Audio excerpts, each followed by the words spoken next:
Bonjour, je dois avant tout vous remercier de m'avoir accepté dans ce colloque. C'est ma première fois à Maroc, c'est un très beau pays. Et je vais parler de mon pays d'origine, la Grèce. Dans une présentation faite tout à l'heure par M.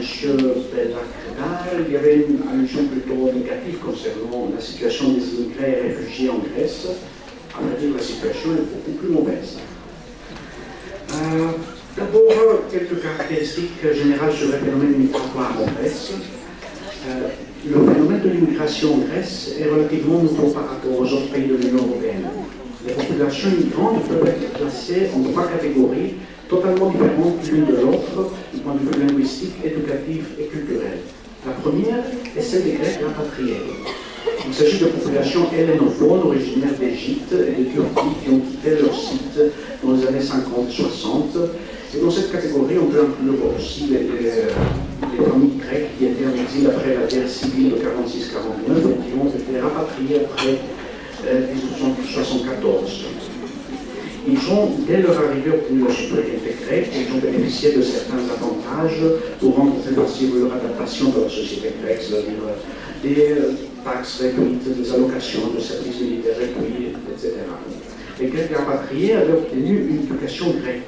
Et leur première langue était le grec. Ainsi, leur adaptation dans la société grecque a été relativement facile et de nombreux d'entre eux se sont illustrés dans le monde scientifique, littéraire et artistique. La seconde catégorie est celle des immigrants qui recherchent un emploi. Cette population avait son apparition en Grèce dans les années 70 et 80, mais le plus grand mouvement d'immigration fut réalisé une décennie plus tard avec la chute du communisme. En 80% des immigrés de cette génération venaient des pays balkaniques, la majorité de ceux-ci étant des Albanais. Le reste venait des pays de l'ex-Union soviétique. Aujourd'hui, on en dénombre plus d'1 million d'immigrés, soit 30% de la population en territoire grec, sans compter ceux qui ne possèdent pas de carte de séjour. En 47% des immigrés qui résident de façon légale en Grèce sont installés progressivement de 1990 à 1998.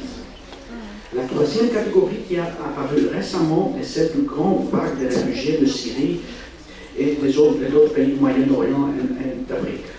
Concernant la situation démographique, on ne connaît que peu de choses, mais jusqu'à présent, selon les estimations, ceux qui sont toujours en territoire grec doivent dépasser les 100 000 personnes.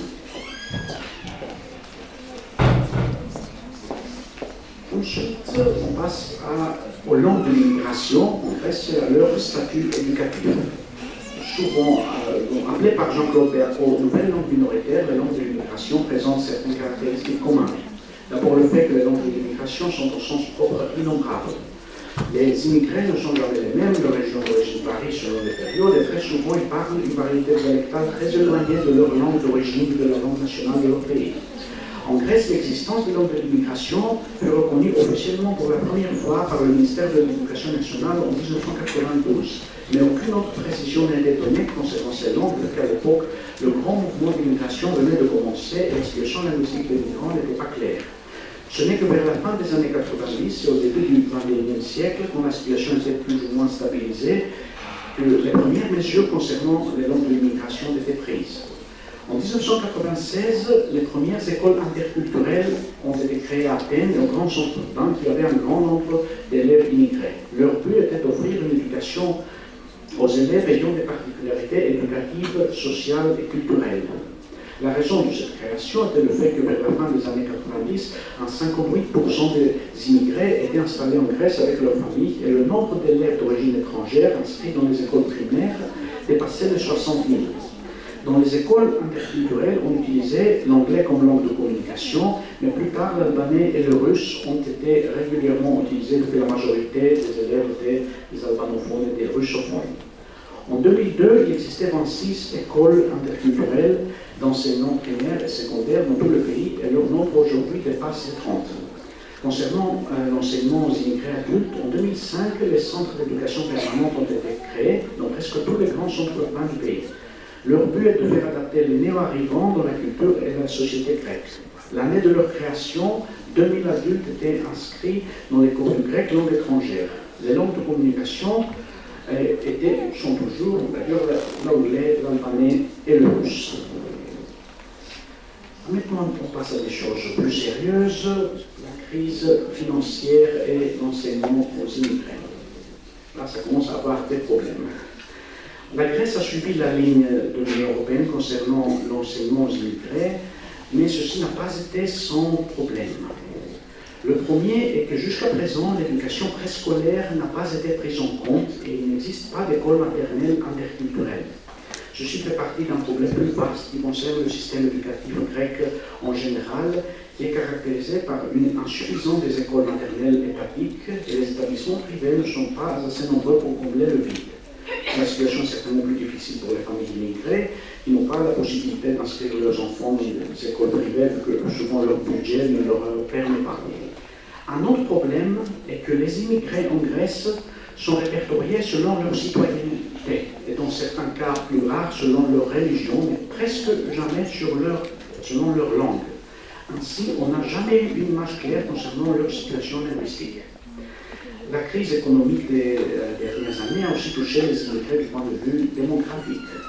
De nombreuses familles ayant perdu leur travail ont dû rentrer dans leur pays d'origine ou migrer ailleurs. Il s'agissait, dans la plupart des cas, des immigrés venant de pays balkaniques qui sont géographiquement proches de la Grèce.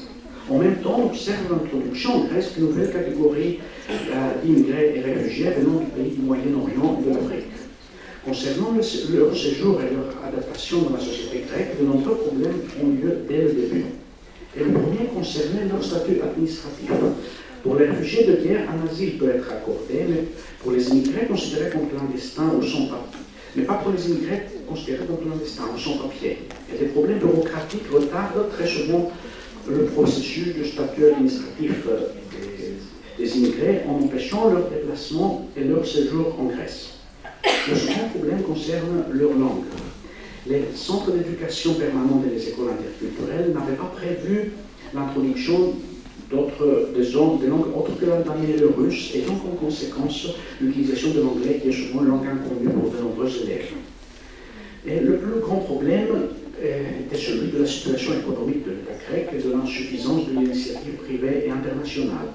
Certaines organisations non gouvernementales ont pris en charge le séjour d'un petit nombre de réfugiés, mais leurs interventions se limitaient plutôt à la nourriture et des soins médicaux. Concernant l'éducation des enfants et leur alphabétisation, peu de choses ont été faites.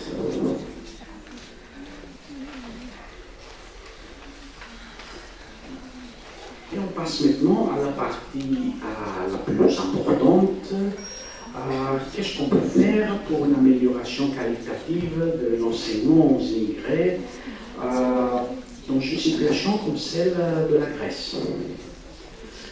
Premièrement, il est nécessaire de répertorier les immigrés et réfugiés en tenant compte de leur spécificité linguistique. Certes, il n'est pas possible d'inclure toutes les langues dans un cursus scolaire interculturel, mais il faut avoir une idée plus précise de la situation linguistique des néo-arrivants pour envisager dans l'avenir un système éducatif plus efficace. Vu que le plus grand nombre de cette nouvelle catégorie d'immigrés, des réfugiés vient des pays arabophones, il faut redéfinir le rôle de la langue arabe, non seulement en Grèce, mais dans l'Union européenne. Et du point de vue administratif, l'arabe ne possède pas de statut officiel, mais il est parlé par des milliers de locuteurs d'origine maghrébine ou autres dans plusieurs pays. Mais la langue arabe reste néanmoins victime de l'image négative du monde arabe qui existe ces dernières années et demeure très certainement l'invité non désiré dans la famille européenne. En Grèce, elle est nouvellement introduite, mais il est presque sûr que dans les années à venir, elle aura une présence aussi forte que les autres langues de l'immigration. Et il ne faut pas négliger le fait que toute politique linguistique est avant tout d'ordre économique. Dans la politique d'enseignement de langue, il faut tenir compte quelle langue enseigner, jusqu'à quel niveau, à quel cours. Cette conception peut être réalisable concernant l'enseignement et l'utilisation des langues de l'immigration. Étant donné que l'arabe est peu parlé, il est nécessaire de tenir compte de la langue seconde des immigrés et réfugiés. Et cette langue est très souvent le français et non pas l'anglais.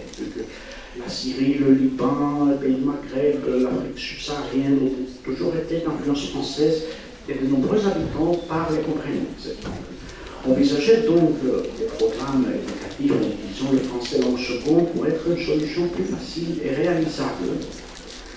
parce que concernant la situation économique de la Grèce, utiliser le français langue seconde est la solution qui coûte le moins cher pour l'État, vu que l'établissement de langue française publique et privée existe déjà, alors que pour les langues éloignées comme l'arabe, il serait certainement plus difficile du point de vue administratif, du côté de l'organisation, parce qu'il faut aussi former des enseignants et tout ça. Un autre élément qu'il faut tenir compte, c'est qu'en Grèce, malgré l'amélioration qui existe depuis peu de temps, la situation économique de l'État ne permet pas de réaliser tous les projets concernant l'enseignement aux immigrés et réfugiés. Ainsi, il est nécessaire de faire appel à l'initiative privée qui pourrait aider dans un premier temps à la formation linguistique et culturelle des enseignants. Jusqu'à présent, peu de choses ont été faites, mais le nouveau gouvernement élu il y a quelques mois se montre favorable à l'initiative privée et en ce qui concerne l'enseignement en général. Pour l'intégration des populations immigrées, il est indispensable de tenir compte aussi du côté culturel. Les immigrés de la première génération en Grèce venaient dans la grande majorité des pays européens. Ils n'étaient pas tellement éloignés en ce qui concerne leur culture. L'arrivée de populations de culture arabo-musulmane a provoqué une montée de la xénophobie au sein de la société grecque. Des programmes de formation interculturelle existent déjà pour les enseignants, mais il est aussi nécessaire de sensibiliser les élèves et les parents grecs à l'interculturalité et à la coexistence avec des cultures différentes. J'ai le temps. Un autre problème n'est pas de nature linguistique, mais important pour l'intégration des immigrés et des réfugiés, est celui des lieux de culte, surtout pour les immigrés musulmans. La création de mosquées a-t-elle pas prouvée depuis longtemps, mais pour des raisons politiques, administratives et financières, ce projet a été retardé. Et pourtant, des solutions existent en ce qui concerne l'éducation religieuse. Des écoles coraniques, je suis sûr que peu de gens savent ça, existe depuis longtemps en Grèce, depuis presque un siècle, au nord du pays, pour des populations minoritaires bulgarophones et turcophones qui sont de religion musulmane. Et les imams et enseignants sont tous des citoyens grecs. Une éducation religieuse des élèves immigrés qui le désirent, prise en charge par des Grecs musulmans, pourrait aider à leur adaptation dans le monde grec et aussi faciliter leur acceptation par la société grecque et chrétienne. Et ce serait aussi une solution pour éviter les voies extrêmes de chaque côté. La société grecque du XXIe siècle est en train de subir des grands changements. La crise a contribué au changement non seulement du point de vue démographique et social, mais aussi en ce qui concerne les stratégies administratives et éducatives pour l'enseignement aux immigrés et l'utilisation de langues de l'immigration. Mais de nos jours, il est devenu nécessaire de tenir compte du côté économique de notre politique linguistique, mais il est aussi indispensable à ne pas percevoir les langues dans une perspective étroitement matérialiste, mais il faut toujours voir le côté humain et culturel de chaque langue nouvellement introduite. Je vous remercie.